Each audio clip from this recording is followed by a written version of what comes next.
자, 안녕하세요. 지금부터 한국사 네 번째 강의를 시작합니다. 한번 힘차게 달려보기로 하죠. 자, 오늘 배울 내용은 삼국을 이야기하는 겁니다. 고구려, 백제, 신라. 근데 이 세 나라의 특징은 강력한 중앙집권적 국가이자 영토를 기반으로 한다는 사실입니다. 자, 우리가 삼국의 역사를 딱 배우기 시작하면 많은 학생들이 이제 멘붕에 빠져버리죠.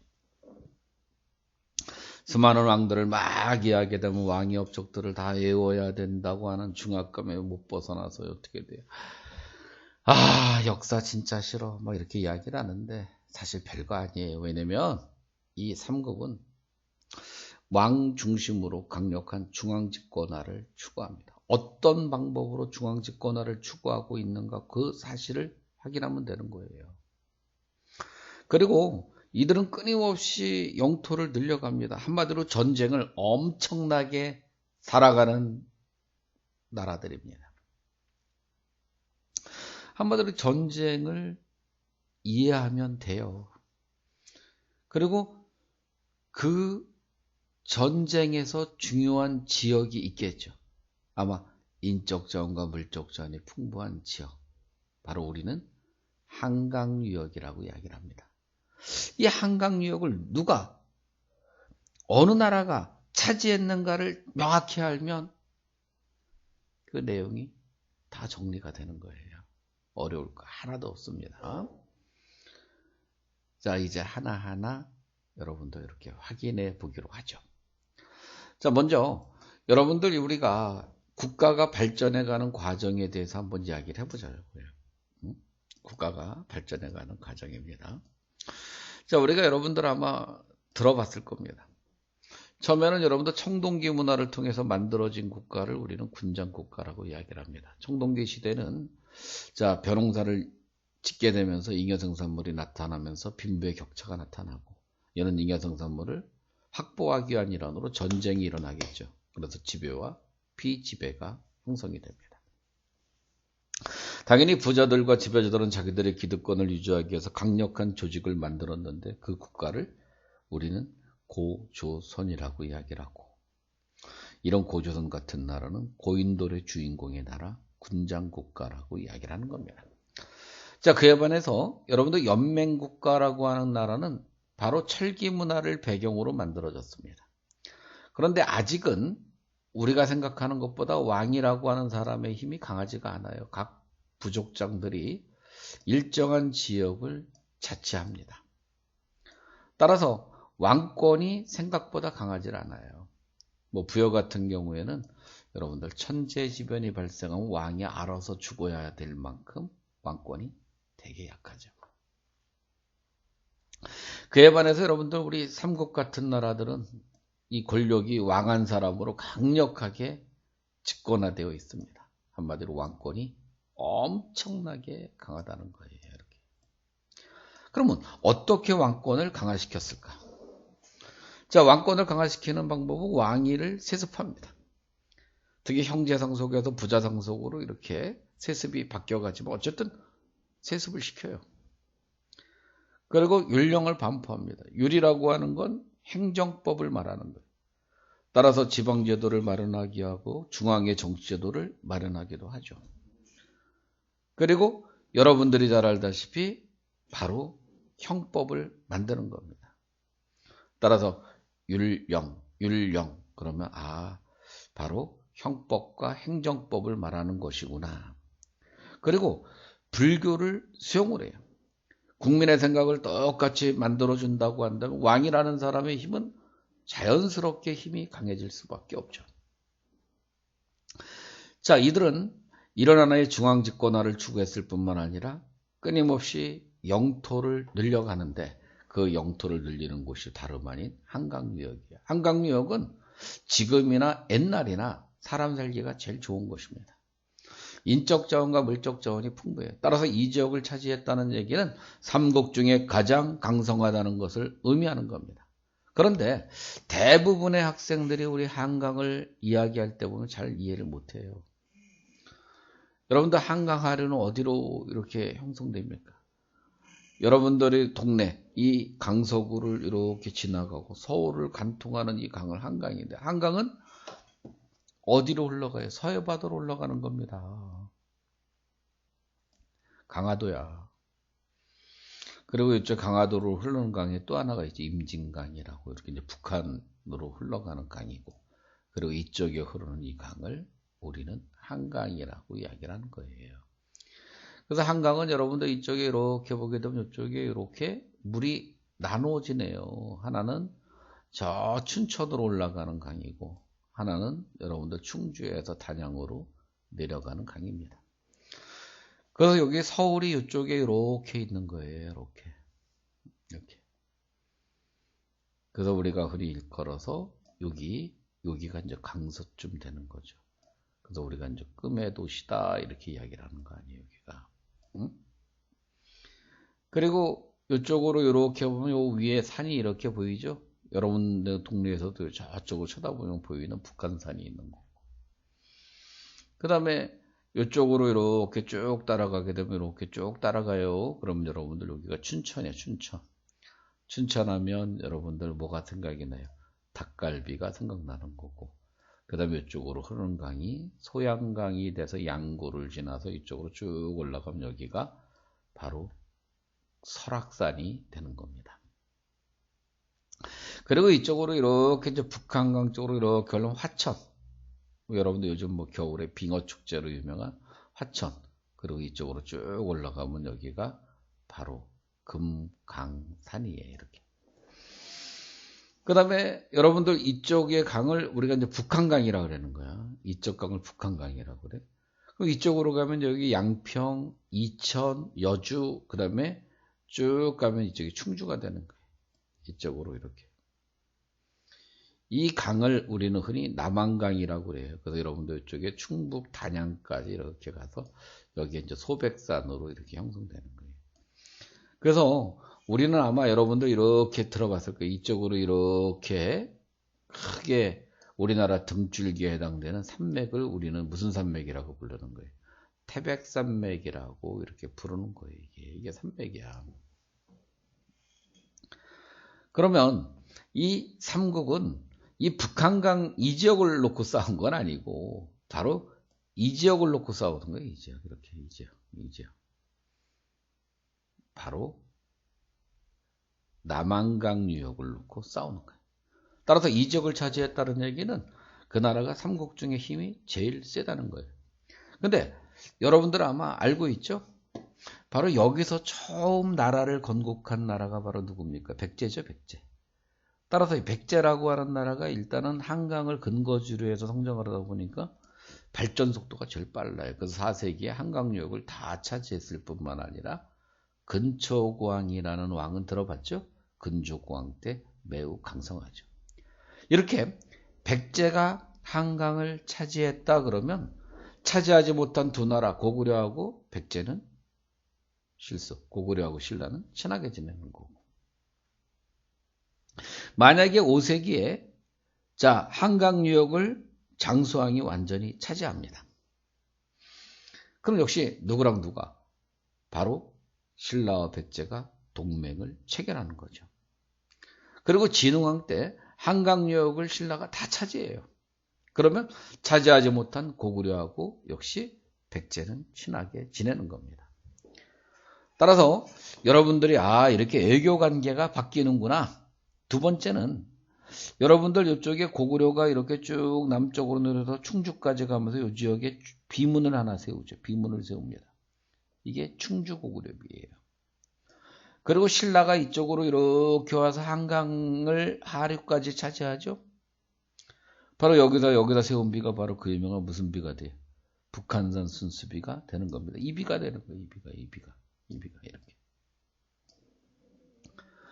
그리고 이것뿐만 아니라 후대에 막 자랑하고 싶을 거 아니야. 나 한강 차지했어. 혹시 여러분들도 아마 여학생 또는 남학생 사귀었으면 여러분도 어떻게 돼요? 막 서로 기념을 하잖아. 응? 선물 주고받기도 하고 어떤 애들은 며칠 우리 만남 며칠 맨날 또 무슨 영어 단어는 안 외우도 젠장 며칠은 외우고 있잖아요. 지금. 그뿐만 아니야. 쓰지도 않던 여러분들 일기 쓰는 것처럼 이 나라도 뭘 쓰느냐? 역사서를 편찬한다니까. 그래서 근초고왕 때 고흥이 석이 신라의 여러분들 진흥왕 때 거칠부의 국사가 쓰여지게 되는 거예요. 그러면 여러분들 지금 벌써 다 끝난 거 아니야? 아, 삼국이라는 나라 한강 중심으로 공부하는 나라고 백제 고구려 신라순으로 한강 지배순서를 보여주고 있구나. 거의 다 정리된 거예요. 그 다음에 이제 여러분들 나라별로 이제 이렇게 한번 들어가 보기로 하죠. 일단 들어가기 전에 한번 우리가 여기 배운 거 정리를 쭉 한번 봐봐요. 똑같아요. 여러분들 중앙집권적 영역 국가다. 이들은 이렇게 영토를 기반으로 한 국가고 거기에 따라서 관등제도 정비가 되고 그 다음에 지방행정조직도 정비되고 그리고 특이한 점이 귀족회의도 있더라. 그럴 수밖에 없는 게 여러분들 아마 생각해도 부족장들이 이제 왕의 쫄따구가 됐어. 왕을 위해서 충성을 해. 그럼 왕이라고 하는 사람이 그 부족장들을 끌어안다 보면 일정하게 혜택도 줘야 되죠. 그래서 정치에 참여할 수 있는 기회도 베풀어 준 거야. 그게 귀족회의야. 그래서 여러분들 고구려의 제가의 백제의 정사함제도 신라의 하백제도가 있는 겁니다. 뭐 여러분들 제가의 정사함제도는 잘 몰라도 하백회의 만장일치제였다는 건 알고 있을 거예요. 또 그뿐만 아니죠. 여러분들 부족장 세력을 중심으로 한 지방 세력들을 일정 정도로 혜택을 줘야 돼. 그래서 그들에게 신분적인 우위를 인정해 주겠죠. 너희들은 귀족해. 또 그 밑에 있는 사람들은 뭐가 되겠어요? 너네들은 열심히 생산활동에 종사해서 뼈 빠지게 일해. 그래서 일반 평민이 되는 거고. 그리고 아무 생각 없는 노비. 이런 신분제도를 마련하는 겁니다. 자, 이런 귀족회의나 여러분들 이런 신분제도는 어떤 부족장 세력들을 흡수, 통합, 재편하는 과정에서 발생할 수 있는 제도들이에요. 자, 그런 제도 중에 여러분들 아마 골품제도라고 하는 제도를 다 기억할 거예요. 많은 학생들이 솔직히 골품제도 모르는 학생이 어디 있어요. 그리고 바로 여러분들 율령을 반포하죠. 율이라고 하는 건 형법을 말하는 거고 령이라는 건 행정법을 말하는 거예요. 따라서 여러분들 율령에 따라서 백성들을 통치한다고 생각을 해보세요. 훨씬 여러분들 통치하기가 이제 유리해집니다. 우리가 법대로 하래, 법대로 해, 뭐 이런 얘기 많이 하잖아. 그래서 이런 고대 국가, 쭉 중앙집권적 국가로의 발전 과정은 고구려, 백제, 신라순이 되는 거예요. 그런데 여러분들이 조심해야 될 것은 가야라고 하는 이 나라는 아직도 무슨 국가라는 데 주목을 해주세요. 연맹체 국가다. 한마디로 부여 고구려 옥조 동해 삼환이랑 비슷하다. 이런 이야기입니다. 자, 그러면 여러분들 우리 첫 번째 국가인 고구려를 한번 이야기해 보기로 하죠. 고구려는 여러분들 졸본이라는 곳에서 이제 여러분들 이렇게 이제 사실상 건국을 해요. 동가강 유역의 졸본에서. 그래서 여러분들 이제 국내성으로 수도를 천도하고 난 이후에 기틀을 다지는데 우리 고구려의 중앙집권 국가의 기틀을 마련해 주는 사람이 누구냐? 태조왕이에요. 태조왕. 태조왕이라고 하는 사람은 여러분들 일단 옥조 한해 9년을 공격, 그 다음에 여러분들이 왕위를 세습, 특히 계로부가 왕위를 세습합니다. 그래서 여러분들 중앙집권화를 추구했을 뿐만 아니라 영토를 조금씩 늘려가기 시작을 하죠. 이렇게. 그래서 태조왕을 일컬어서 우리는 고대 국가의 기틀을 마련한 군주다 이렇게 이야기를 해요. 그래서 지금 여러분들 이렇게 영토 확장을 이렇게 한번 확인해 보시면 되는 겁니다. 그리고 두 번째는 바로 고국천왕, 미천왕, 고국원왕인데 여기서는 하나씩만 기억하세요. 이렇게 오부의 지배 세력을 중앙귀족에 편입을 시켰구나. 한마디로 지방 세력을 중앙귀족으로 편입. 그 다음에 사회제도 중에 춘대, 추나, 봄에 곡식 빌려주고 가을에 나쁘도록 하는 빈민 구휼제도인 진대법. 그리고 미천왕은 낙랑근 축출, 고고관왕은 여러분들 근초고왕 때문에 전사를 합니다. 죽었어요. 사실 이제 고구관왕의 업적보다는 사실은 근초고왕을 이야기하면서 따라와야 되는 그런 하나의 왕이 되겠죠. 그러면서 여러분들 이런 중앙집권 국가의 고구려의 기틀을 마련한 왕이 누구냐? 소스리망입니다. 소스리망은 여러분들 반드시 알아두셔야 돼요. 일단 율령도 반포합니다. 그리고 불교도 수용을 해요. 그리고 우수한 인재를 양성하는 태학이라는 교육기관을 설립합니다. 그래서 체제를 정비를 마련하는 거예요. 자, 이런 소스리망 때문에 결국 광개토대왕, 장수왕이 출현할 수 있는 거죠. 자, 말 그대로 체제를 잘 정비하고 그 다음부터 뭐 힘이 탁 갖춰졌으면 그냥 한 대 빵 치고 싶을 거 아니야? 그러니까 얼마나 넓은 영토 처지였으면 왕의 이름이 광개토겠어요. 물론 장수왕은 엄청나게 오래 살았죠. 그래서 여러분들 장수왕이 제2 왕의 기간, 그리고 몇 살까지 살았는지 여러분들 이렇게 답글에 써줘. 알았어? 강의 듣고. 그게 과제야. 알았지? 좋아. 그러면 여러분들 이제 우리가 백제로 또 넘어가야 보죠. 우리가 이제 백제 같은 경우는 여러분들 부여와 고구려 유이민이 결국 이렇게 한강 유역으로 내려와서 그 지역의 토착 세력과 연합을 해서 건국을 합니다. 근데 여기 백제의 건국 과정에 출제되는 문제, 특히 수능 같은 데서 아주 자주 나요. 물론 한국사 인증시험에서도 자주 출제되는 문제니까 확인을 일단 해보기로 하죠.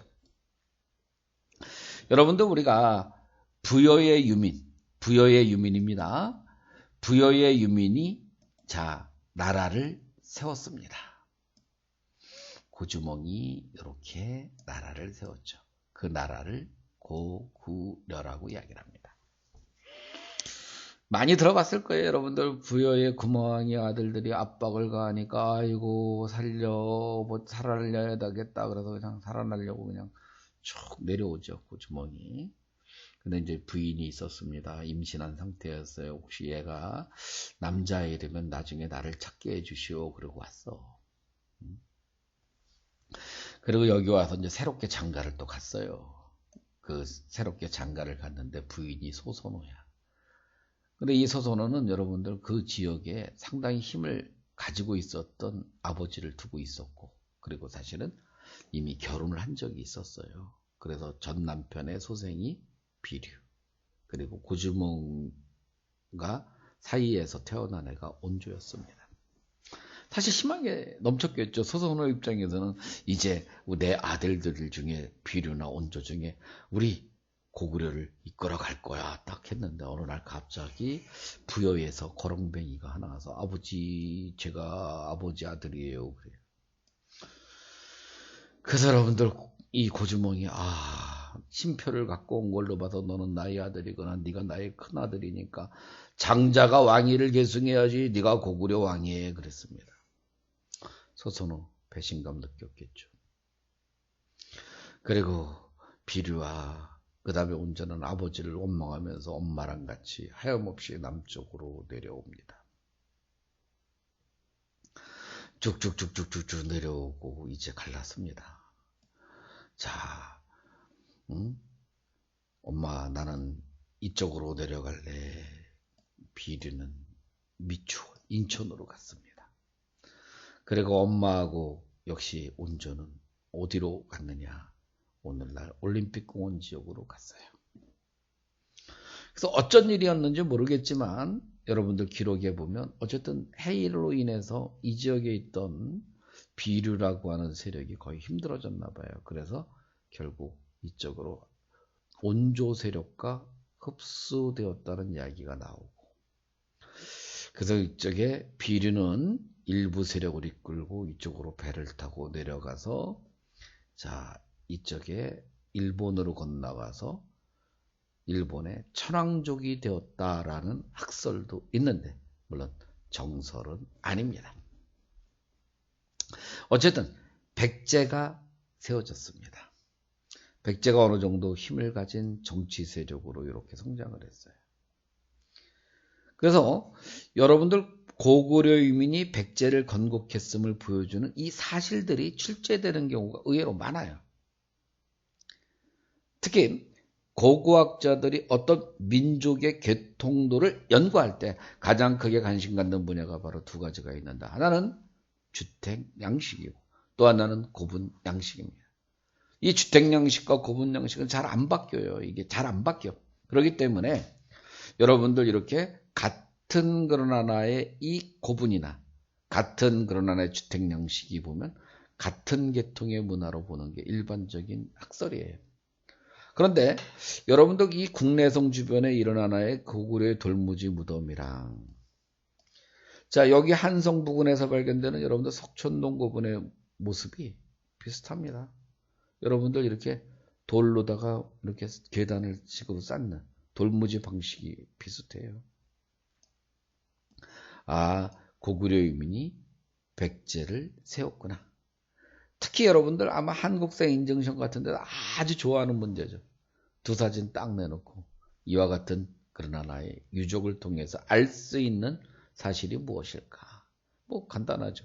고구려 유민이 백제 건국 뭐 아니면 뭐 백제 초기는 특히 고구려와 밀접한 연관이 있더라 뭐 이런 얘기입니다.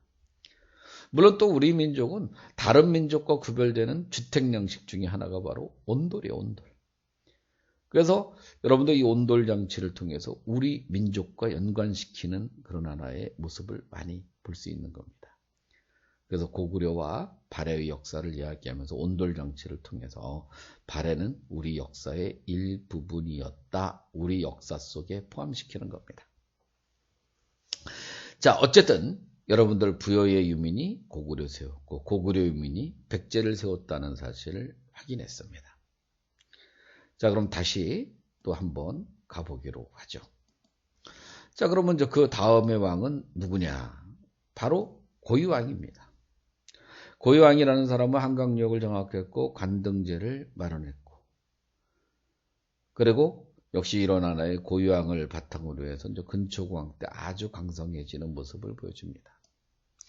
자, 이 근초고왕을 이야기를 하면 여러분들 우리 백제에서 가장 많이 출제되는 그런 하나의 통치자입니다. 그러니까 여러분들 역시 지도를 보고 확인해 보죠. 자, 여러분들 우리 백제가 일단 한강을 차지했습니다. 그리고 바로 여러분들 마한을 복속시키고 그리고 대동강까지 이렇게 쭉 올라가서 고국원왕 죽이고 그리고 랴오어강이 이렇게 있는데 랴오어강의 서쪽인 요솥지방을 차지하고 그리고 산둥반도를 차지하고 그리고 일본을 이렇게 큐슈 지역을 진출했던 사람이 누구냐? 근초고왕이 되는 겁니다. 자, 그래서 우리는 이렇게 4세기에 자, 백제가 한반도의 주도권을 장악했어요. 그럼 당연히 고구려하고 신라가 친하겠어요? 안 친하겠어요? 친할 수밖에 없는 겁니다. 그래서 고구려가 이렇게 이 신라하고 상당히 친한 모습을 보여주는데 나중에 여러분들 꼭 좀 기억해 주세요. 이때 여러분들이 꼭 기억해야 될 것이 이 지역에 요 임나라는 지역에 일본 부설이 설치되는 상황이 벌어져요. 한마디로 일본 놈들이 이렇게 쳐들어와. 그래서 신라가 요 고구려의 강개토 대왕한테 도와달라고 그래요. 신라 왕이 그때 누구냐면 내무랑이야. 내무랑이 결국 고구려 강개토 대왕이 도움을 요청하니까 결국 이렇게 고구려가 도와주는 거예요. 도와줬어. 그래서 왜를 격퇴시켜줬어. 왜를 격퇴시켰어. 자, 그래서 당연히 신라는 여러분들 우리가 고구려 영향권 속에 있고 당연히 고구려 강개토 대왕에 대해서 호의적이었겠죠. 좋아했겠죠. 그래서 여러분들 아마 신라의 유물 중에 호명그릇이라는 게 있습니다. 호명그릇을 꼭 기억해야 되는데 그거는 내가 조금 이따 다시 설명을 할게요. 일단 제가 말하고 싶은 건 한반도의 주도권을 누가 장악했다? 근초고왕. 따라서 누구하고 친하더라? 고구려와 신라가 친하더라. 그 이야기를 하고 싶은 겁니다.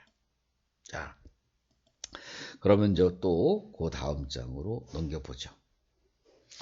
자, 여러분들 신라라고 하는 나라가 있습니다. 신라라고 하는 나라는 위치상으로 보면 마한, 변한, 진안에, 즉 삼안 중에 진안에 위치한 나라입니다. 작은 나라로부터 시작을 하죠. 그래서 여러분들 박씨, 석씨, 김씨 교대로 왕위를 계승하다가 내무랑 때 김씨가 왕위를 이렇게 세습을 하는 거예요. 김씨가 왕위를 세습하는 겁니다. 자, 이렇게 김씨가 왕위를 세습할 뿐만 아니라 이 왕의 호칭을 정치적 우두머리라는 뜻의 군장을 의미하는 마리간을 사용하기도 했고, 그리고 아까 이야기했었던 고구려의 광개토대왕의 도움을 받아서 결국 외를 격퇴시켰다. 특히 무슨 그릇을 잊지 마라. 호명 그릇입니다. 자, 여러분들 호명 그릇은 바로 요겁니다. 이 호명 그릇은 어떤 톡이냐면 사실은 국강상 광개토지 호태양이라고 하는 의미가 담겨져 있는 여기 글씨가 그런 뜻이에요. 아주 쉽게 생각하면 광개토대왕 만세 이런 뜻이에요. 아니 신라인의 무덤 속에서 광개토대왕 만세? 이 인간이 혹시 고구려 간첩 아니야? 이렇게 생각할 수도 있겠지만 당시 신라인들이 광개토대왕에 대해서 호의적이라고 생각을 해요. 진짜 나라를 구해줬다고 생각을 해요. 나라를 구해줬다고 한다면 솔직한 얘기지만 광개토대왕 얼마나 존경스럽고 좋아하겠습니까? 따라서 그 사람의 제기를 무덤 속에 가져가는 게, 즉 부장품으로 무덤 속으로 가져가는 게 전혀 문제될 게 없죠. 이거는 이해되죠? 응? 그래서 여러분들이 이렇게 호명그릇 꼭 좀 기억해 두시기 바라고, 그 다음에 지중왕이라는 사람은 나라 이름을 신라, 그리고 왕의 호칭을 왕, 그리고 우경이라 해서 서로다가 경작을 하는 거예요. 자, 이 서로다가 경작을 하게 되면 생산력이 얼마나 급증하겠어요. 그리고 지중왕 13년 섬나라 이런 얘기 있죠. 이사부 독도는 우리 땅 이런 말이죠.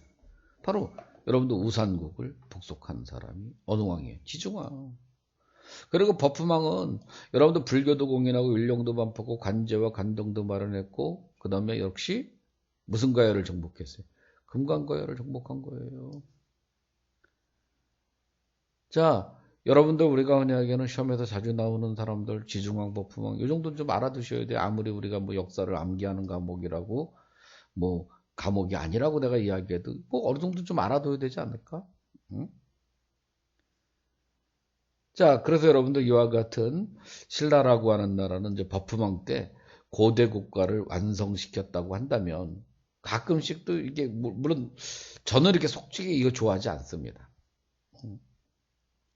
신라의 왕호 변천 과정, 특히 그런데 여러분들 각 학교에서 의외로 많이 출제를 해요. 순서 왜 내는지 솔직히 잘 모르겠습니다. 물론 여러분들 군장 국가에서 여러분들 우리가 흔히 하기에는 이렇게 정치적 우두머리란 마리간, 그 다음에 중국식 왕호를 사용하는 바로 바로 지중왕 때 일이죠. 물론 알아두면 좋긴 하겠지만 여러분들 이렇게 처음에는 군장의 의미인 거서관, 무당의 의미인 차차왕, 그 다음에 연장자인 이사금, 그 다음에 마리간 왕 순서예요. 글쎄요, 전 별로 좋아하지 않았습니다. 그 다음에 여러분도 꼴품 제도라는 게 정비된다 그랬죠. 우리가 아까 이야기했듯이 지방 세력들, 지방의 부족정들을 중앙의 관료 또는 그들에게 일정 정도 신분적 혜택을 주다 보니까 결국 만들어진 신분 제도를 우리는 바로 신라의 골품 제도라는 게 있습니다. 자, 골품은 아주 쉽게 생각을 하면 여러분들 우리가 얘기하는 골에 따라서 뼈에 따라서 나눈 겁니다. 그 다음에 여러분들 이렇게 이제 품을 나눈 거예요. 품을 나눈 거예요. 그래서 우리가 왕족과 왕족 사이에서 태어난 애를 성스러운 뼈다고 성골, 그 다음에 왕족과 그 다음에 귀족 사이에서 태어난 애들을 진짜 뼈다고 진골, 그리고 귀족들을 자 6득품, 그 다음에 5득품, 4득품, 3득품, 2득품, 1득품. 근데 3득품, 2득품, 1득품은 나중에 보니까 별로 구별할 만한 가치가 없어서 사라졌다고 보는 거고, 자 그러다 보니까 득품으로는 6득품, 5득품, 4득품이 있는 거예요. 그런데 여러분들 가끔씩 이 골품과 관등표를 통해서 출제하는 문제들이 많이 나오는데, 자 보세요. 모든 골품들은 진골이나 6득품, 5득품, 4득품 모든 관리의 시작은 가만히 보니까 지금 어디로부터 시작을 해요? 17관등인 조유로부터 시작을 합니다. 근데 시작은 같은데 상한선이 달라. 진골은 이벌찬, 그 다음에 여러분들 6득품은 아찬, 4득품은 대나마, 5득품은 대나마, 4득품은 대사까지 갈 수 있어요. 한마디로 관등의 상한선이 정해져 있다는 거예요. 한마디로 골품제도는 아주 폐쇄적 신분제도예요. 개인의 능력보다는 그 사람이 속해 있는 바로 가문에 따라 정치적 활동과 경제적 활동을 제약받는 아주 폐쇄성이 강한 신분제도를 우리는 골품제도라고 이야기를 해요. 자, 여러분들 정치적 상한선 경제활동에서도 나름대로 영향을 미치는 이런 신분제도를 골품제도라고 합니다. 그런데 여러분들 공복의 색깔을 보세요. 자색, 비색, 청색, 황색인데, 자 이거는 골품에 따른 구분이 아니야. 17관등에서 12관등까지는 황색, 그 다음에 대나마에서 남하는 청색, 그 다음에 아찬에서 급벌찬까지는 비색, 이벌찬에서 대하찬까지는 자색. 자, 공복의 차이는 관등에 따른 차이지 신분에 따른 차이가 아닙니다. 이게 무슨 말이냐면 여러분들 17관등에서 12관등까지는 진골도 6득품도 5득품도 4득품도 전부 다 무슨 옷을 입어야 돼요? 황색을 입어야 되는 겁니다. 그 다음에 비색은 여기 진골도 입을 수 있지만 누구도 입을 수 있어. 6득품도 입을 수 있는 거예요. 같이 입을 수 있는 거예요. 그래서 여러분들 조심해야 돼. 이거 뭐 공복의 차이는 신분에 따른 차이라고 하면 틀리는 거야 이건. 그것만 조심하세요. 다른 거는 여러분들이 다 추론이 가능할 수 있습니다. 해석이 가능할 수 있습니다. 오직 하나, 그것만 조심하세요. 그 다음에 이제 여러분들 우리 가야라고 하는 나라, 고대 국가로 발전하지 못한 가야를 이야기를 합니다. 가야는 변한 지역에서 시작했습니다. 말 그대로 여기서 시작을 한 거예요. 여기 변한. 만변한 진화. 여기서 시작을 한 겁니다. 자, 6개 가야로부터 시작됐는데 여러분들 이 지역이 이제 금간가야가 이렇게 있고, 그 다음에 이 지역이 이렇게 대가야가 있어요. 그런데 여러분들이 이렇게 보니까 바로 이 금간가야가 이 지역이 김해라는 지역이 철과 그 다음에 벼농사가 발달해서 상당히 6가야 중에 중심이었다고 이야기를 했습니다. 중심이에요, 중심. 6가야 중. 물론 여러분들 이쪽에 있는 이 가야의 철을 일본에도 수출했을 거고, 그리고 이쪽에 저 위에 바로 낭랑 같은 나라들에게도 수출했습니다. 자, 그런데 이 가야라고 하는 이 6개 가야 중에 맹주였던 금관가야가 힘이 매우 약화되게 되는 계기가 바로 뭐냐면, 자, 이 지역에 이제 왜가 바로 쳐들어와요. 4세기 말, 5세기 초. 이때 신라의 내무랑이 강개토대왕한테 구원을 요청하죠. 도와달라고 이야기를 합니다. 자, 도와달라고 그래요. 그래서 이때 강개토대왕이 군대를 이렇게 파견해서 결국 이 지역에 있던 왜를 격퇴시켜 줍니다. 자, 이 지역이 싸움터가 되겠죠. 싸움터가 됐어. 그러면 이 지역에 여러분들 정치력, 경제력이 급격히 쇠퇴할 수밖에 없고, 그러다 보니까 이 가야의 중심축이 움직였습니다. 얼로 옮겼어요? 이쪽으로 옮겨가는 거예요.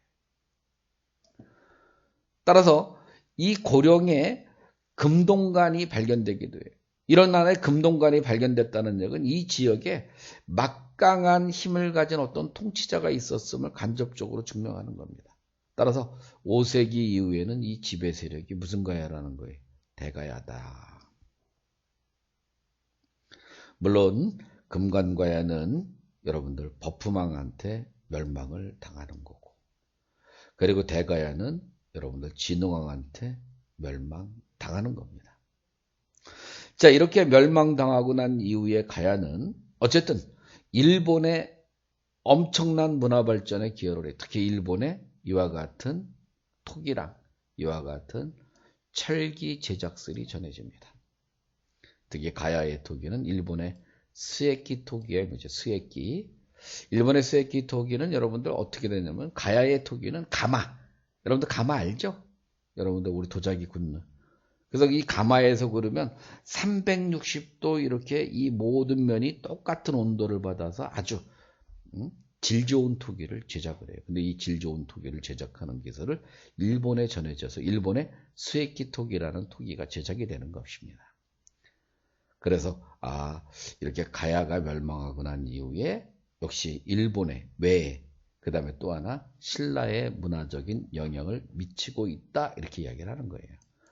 그래서 여러분들 이렇게 보게 되면 금관가야는 전기가야, 그 다음에 대가야는 무슨 가야에? 후기가야의 주도권을 장악하고 있구나라는 거 알면 되는 거예요. 자, 여러분들 우리가 지금 이렇게 4번째 강의를 이렇게 마칠 건데, 뭐 하다 보면 여러분들 조금 이제 어떻게 강의 듣는 게 좀 익숙해져 있나요? 그래서 여러분들 제가 무슨 얘기를 하는지 우리가 포인트를 정확하게 이해를 하셔야 돼요. 그런 것들이 여러분들 어떻게 되겠어요? 시험에 자주 출제될 수밖에 없겠죠. 자, 이것으로서 여러분들 중앙집권적 성향이 강하고 영역국가의 모습을 보여주는 삼국을 이해했을 거라고 믿고 강의를 마치기로 하겠습니다. 대단히 감사합니다.